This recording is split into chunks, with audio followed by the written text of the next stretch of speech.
आखिर ऐसी क्या वजह रही होगी एक ऐसे करोड़पति खानदान के बेटे की जो गरीबों वाली जिंदगी जीने को मजबूर था। आखिर क्यों इतना बड़ा आदमी होकर भी उसे एक घर जमाई बनकर रहना पड़ रहा था और नौकरों से भी बदतर जिंदगी जीनी पड़ रही थी। आखिर क्यों उसे कभी अपनी सास के तो कभी अपनी पत्नी के ताने सुनने पड़ रहे थे और शादीशुदा होते हुए भी वो अपनी पत्नी के करीब नहीं जा सकता था। जानने के लिए सुनिए ये धमाकेदार कहानी। ये कहानी है हमारे हीरो नक्श भानुशाली की, जो गुजरात के सबसे अमीर परिवारों में से एक भानुशाली फैमिली का बेटा है और साथ ही साथ भानुशाली ग्रुप ऑफ इंडस्ट्रीज का फ्यूचर मालिक भी। पर वो अपने दादाजी और बाकी सबसे नफरत करता है क्योंकि सभी ने आज तक उसे और उसके पापा को सिर्फ यूज किया। और जब नक्श के पापा ने इस भानुशाली ग्रुप ऑफ इंडस्ट्रीज को बुलंदियों तक पहुंचा दिया तो उन्हें ही उनकी पोजीशन से हटा दिया गया और तभी से नक्श इन सब से अलग रहने लगा। उसी दौरान उसकी मुलाकात अनिका जावेरी से हुई। नक्श को अनिका से पहली नजर में ही प्यार हो गया था, पर अनिका या उसकी फैमिली का कोई भी इंसान उसे पसंद नहीं करता था और शादी के बाद भी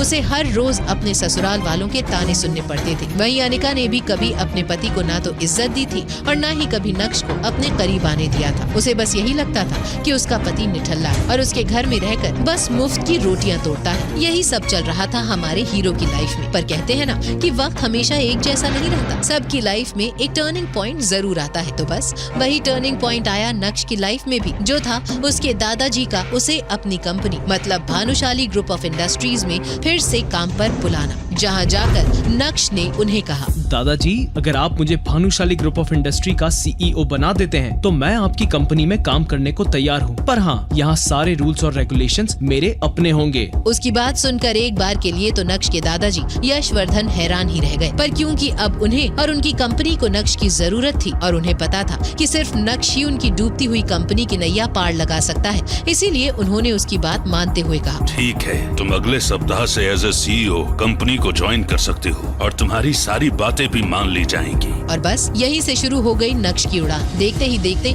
एक सप्ताह बीत गया और नक्श कंपनी में वापस अपनी पोजीशन पाने के लिए निकल गया, पर अपने उसी पुराने स्कूटर पर। कुछ देर बाद जब वो कंपनी के बाहर अपना स्कूटर पार्क करने लगा तभी वहाँ एक रेड लग्जूरियस कार ने आकर नक्श के स्कूटर को टक्कर मार दी और ये कार किसी और की नहीं बल्कि नक्श की ही क्लासमेट रह चुकी शिवानी की थी। वही जब कार से बाहर आकर शिवानी ने नक्श को उस पुराने स्कूटर के साथ देखा तो उसे लगा कि शायद वो कंपनी का गार्ड है। ये सोचकर उसने अपना मुंह बनाते हुए उल्टा नक्श को ही सुनाते हुए कहा, क्या तुम्हें दिखाई नहीं देता? पीछे मेरी कार भी आ रही थी। अब जो इसका नुकसान हुआ है इसे कौन चुकाएगा? तुम्हें देख के तो लगता ही नहीं कि तुम इसका खर्चा भी उठा पाओगे। उसकी बात सुन नक्श हैरान होते हुए उससे कहता है, पर तुम ये सब मुझे क्यों कह रही हो जबकि गलती तुम्हारी है। तुमने अपनी कार मेरे स्कूटर से टकराई है और तुम उल्टा मुझे ही सुना रही हो। नक्श की बात सुनकर शिवानी कुछ कह पाती उससे पहले ही वहाँ विपुल आ गया, जो कंपनी के एचआर डिपार्टमेंट में असिस्टेंट था। पर जब उसने अपने सामने एक खूबसूरत लड़की को देखा तो उसका दिल बेकाबू हो गया, इसीलिए उसने शिवानी की साइड लेते हुए नक्श पर गुस्सा करते हुए कहा, तुम्हारी हिम्मत कैसे हुई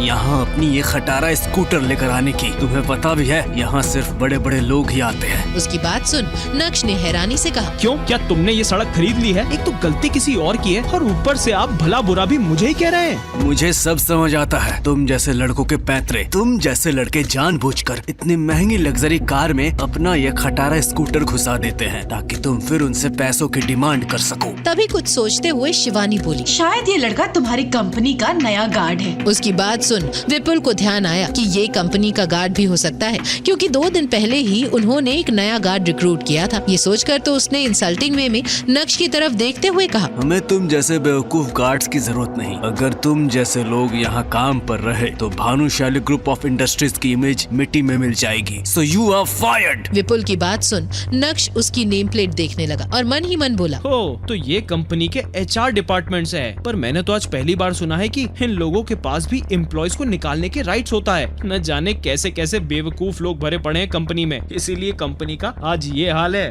तभी नक्श ने स्माइल करते हुए विपुल से कहा, आप मिस्टर विपुल हैं कंपनी के एचआर डिपार्टमेंट से, राइट? पर आपको किसी भी एम्प्लॉय को फायर करने का राइट किसने दिया? वहीं जब विपुल ने सुना कि एक मामूली सा सिक्योरिटी गार्ड उसकी सबके सामने इंसल्ट कर रहा है और उसे उलटकर जवाब दे रहा है तो वो गुस्से से पागल हो गया और उसे कुछ बोलने लगा। पर तभी शिवानी ने उसे रोकते हुए एक डेविल स्माइल देते हुए कहा, अगर फायर करने का राइट मिस्टर विपुल के पास नहीं है तो क्या हुआ, एचआर हेड के पास तो है। इतना कहकर वो किसी को मैसेज करने लगी और अगले ही 5 मिनट में एक प्रोफेशनल सूट पहने एक औरत भानुशाली ग्रुप ऑफ इंडस्ट्रीज की कंपनी से बाहर आई। ये एचआर डिपार्टमेंट की हेड नैनिका नंदिता थी और साथ ही साथ ये औरत शिवानी की चाची भी थी, जिसकी वजह से उसे आज यहाँ इस कंपनी के साथ कॉन्ट्रैक्ट साइन करने का मौका मिला था। नैनिका को भी इस बात का पता नहीं था कि नक्श ही कंपनी का नया CEO है और वो उसे शिवानी की बात सुनकर कंपनी का सिक्योरिटी गार्ड ही समझ रही थी। उसने गुस्से से नक्श की तरफ देखते हुए कहा, तुम 2 कौड़ी के सिक्योरिटी गार्ड शिवानी से बहस करोगे, वो भी उसकी ही गाड़ी ठोककर? तुझे तो मैं अभी के अभी इस जॉब से निकाल दी हूँ। अब तो खुद जाता है या तुझे मैं किसी से कहकर यहाँ से निकलवाऊँ? और हाँ, नुकसान के पैसे भी भर, वरना पुलिस के हवाले करूँगी 100 अलग। नैनिका अभी ये सब कह ही रही थी कि तभी वहाँ एक लड़की जिसने प्रोफेशनल सूट पहना था वो जल्दबाजी में आई और नक्श की तरफ नजर झुकाते हुए बोली, सॉरी सर,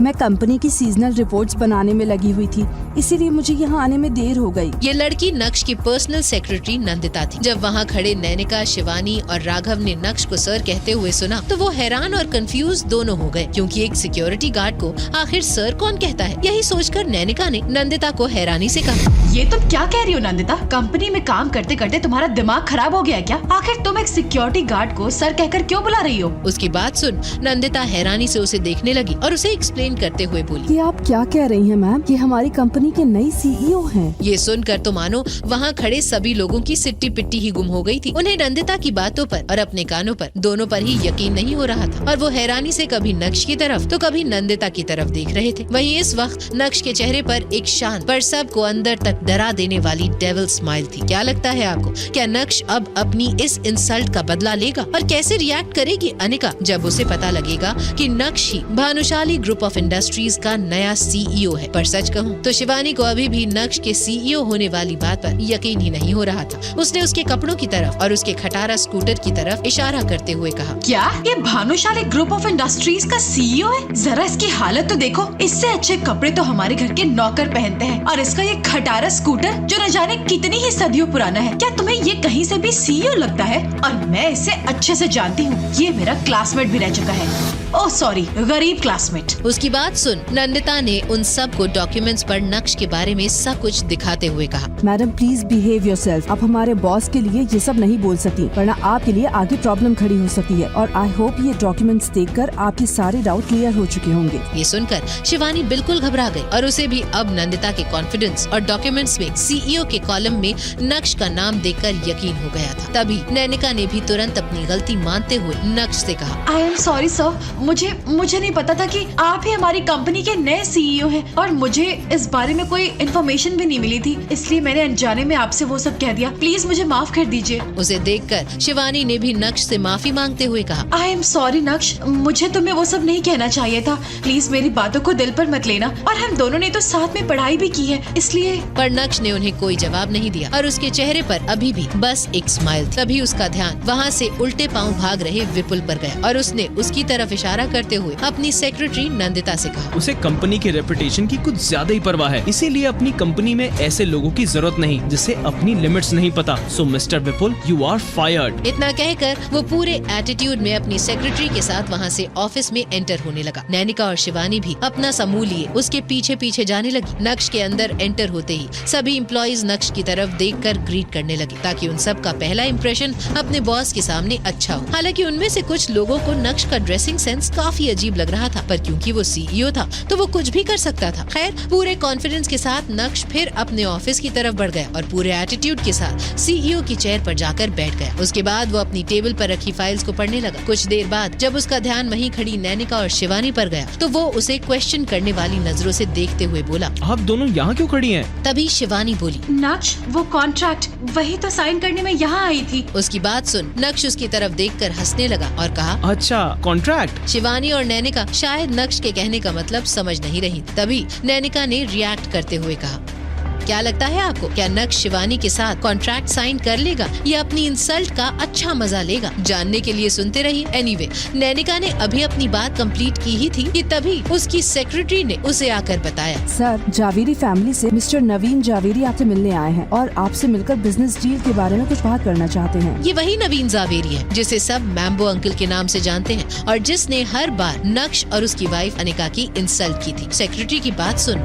नक्श ने चिढ़ते हुए कहा, उस इडियट को यहाँ से निकालो। मुझे उनके साथ बिजनेस प्रपोजल डिस्कस करने में कोई इंटरेस्ट नहीं है। हाँ, मुझे जावेरी फैमिली के साथ मीटिंग करने में कोई प्रॉब्लम नहीं है, पर उसके लिए मैं सिर्फ उसी इंसान से मिलना चाहूँगा जिससे मिलने में मुझे दिलचस्पी होगी। वही जब बाहर बैठे मैम्बो अंकल को नक्श की सेक्रेटरी नंदिता ने बताया कि कंपनी के सीईओ उससे नहीं मिलना चाहते हैं और वो यहाँ से चले जाएं, तो ये सुनकर वो गुस्से से लाल हो गए और वहाँ से गुस्से से खड़े होकर चले गए। वहीं जब जावेरी फैमिली की हेड और अनिका की दादी को मैम्बो अंकल से ये बात पता लगी तो पहले तो वो हैरान रह गई, पर चाहे जो हो उसे कैसे भी करके ये डील साइन तो करवानी ही थी। उसने जावेरी फैमिली के बाकी सभी लोगों की तरफ देखते हुए कहा, कोई बात नहीं, अगर मैम्बो ये काम नहीं कर सका तो, पर अब ये तुम में से ही किसी एक को करना होगा। बताओ कौन ये मैटर सॉल्व कर सकता है। दादी की बात सुन सभी लोग बिल्कुल शांत हो गए, क्योंकि सबको अपनी इज्जत प्यारी थी और कोई भी वहाँ जाकर नए सीईओ के सामने अपनी इंसल्ट नहीं करवाना चाहता था। पर तभी मैम्बो अंकल के खुराफाती दिमाग में कुछ आइडिया आया और उसने सबके सामने वहाँ खड़ी अनिका का नाम रख दिया। ये सुनकर अनिका गुस्से में उसे घूरने लगी, क्योंकि वो भी ये बात अच्छे से समझ पा रही थी कि मैम्बो अंकल जानबूझकर उसे इस तरह के मैटर में धकेल रहे हैं ताकि वो उसे परेशान कर सके। वही अनिका मन ही मन ये सोच रही थी कि जब मैम्बो अंकल ये डील फाइनल नहीं करवा पाए तो उसकी तो क्या ही औकात है,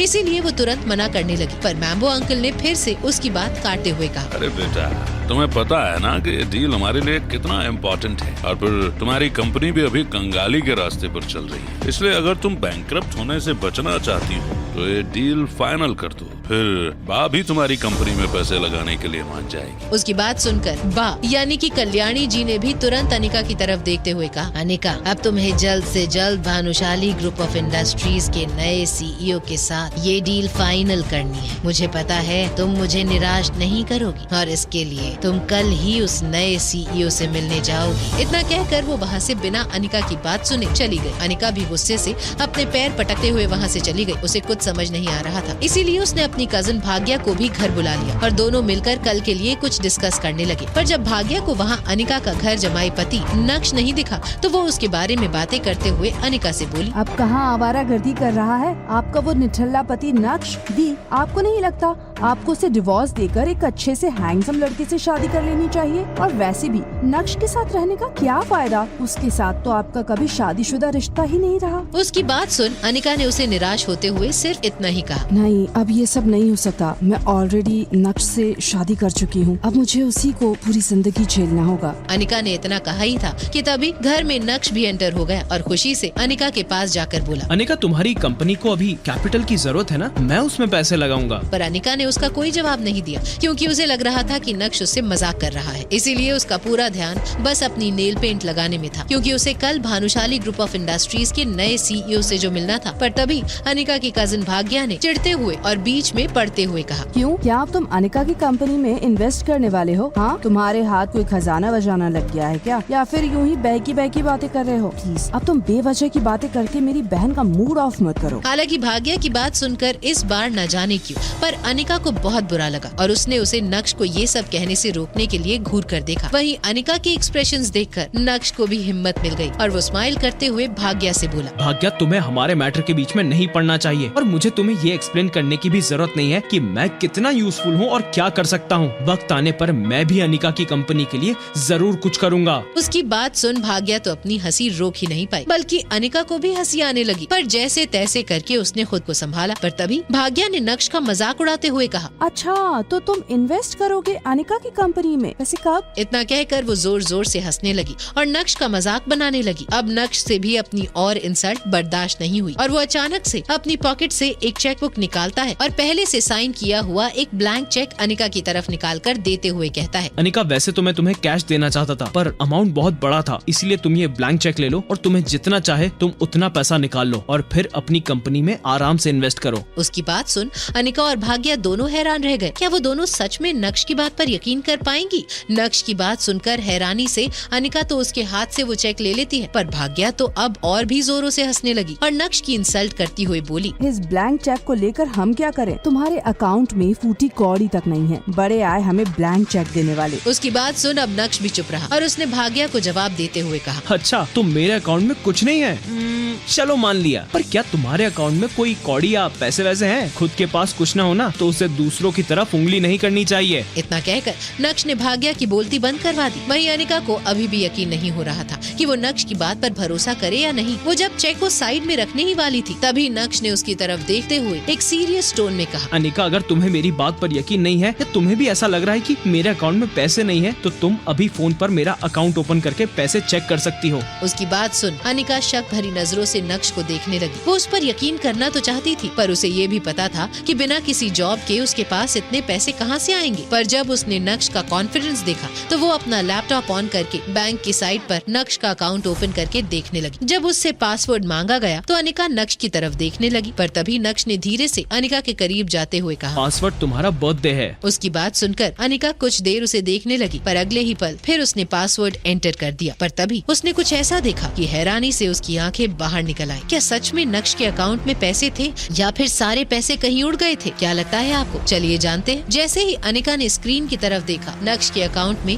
पूरे 500 करोड़ रुपए थे, जिसे देखकर उसकी आंखें फटी की फटी रह गईं। वहीं जब पास में बैठी भाग्या ने देखा तो उसने हैरानी से कहा, ये कैसे हो सकता है? वहीं अब तक वहाँ अनिका की माँ भी आ चुकी थी, पर जब उसने देखा कि अनिका के अकाउंट में सडनली किसी ने पैसे ट्रांसफर कर दिए हैं, तो वो हैरानी से बोली, इतना पैसा? तुम्हारे पास इतना पैसा कहाँ से आया? नक्श ने ट्रांसफर किए? वो सब हैरानी से नक्श को देखने लगे। तभी नक्श ने उनसे कहा, आप सबको हैरान होने की जरूरत नहीं है, ये सब सच है। मैंने ही अनिका को ये पैसे ट्रांसफर किए हैं। पर अब ये मत पूछना मेरे पास ये कहाँ से आए, क्योंकि वो मैं आपको नहीं बता पाऊंगा। पर अनिका, डोंट वरी, ये पैसा गलत तरीके से नहीं आया है और तुम इसे यूज कर सकती हो। नक्श की बात सुनकर अनिका उसका हाथ पकड़कर कमरे में ले गई और उससे पूछने लगी, नक्श, सच सच बता, तुम्हारे पास इतना पैसा कहाँ से आया? जब नक्श ने देखा कि अनिका को उसकी चिंता हो रही है, तो अनिका को अपना सच बताते हुए नक्श ने कहा, अनिका, अगर मैं तुमसे कहूँ कि मैं एक कंपनी का बड़ा बॉस हूँ और इतना सा पैसा मेरे लिए कोई बड़ी बात नहीं, तो क्या तुम मेरी बात पर यकीन करोगी? उसकी बात सुन अनिका ने 2 कदम पीछे हटाते हुए और गुस्से से नक्श का हाथ छोड़ते हुए कहा, नहीं बताना तो मत बताओ, पर मुझसे ये फालतू के बहाने मत बनाओ, और मेरे पास भी इतना वक्त नहीं है कि मैं तुमसे बार बार इस बारे में पूछूं। इतना कहकर उसने अगले ही पल उस बंद कमरे में कुछ ऐसा किया जिसे सुनकर आप भी दंग रह जाएंगे। आखिर ऐसा क्या किया होगा अनिका ने उस बंद कमरे में? क्या उसने नक्श की बातों पर यकीन करके वो पैसे एक्सेप्ट कर लिए? क्या नक्श अनिका को बता देगा कि वही भानुशाली ग्रुप ऑफ इंडस्ट्रीज का नया CEO है? कैसे रिएक्ट करेगी अनिका इस सच्चाई को जानने के बाद? और क्या नक्श ये डील अनिका के साथ साइन कर लेगा? जानने के लिए सुनिए पॉकेट FM का ये धमाकेदार audio show Insta Empire, only on Pocket FM।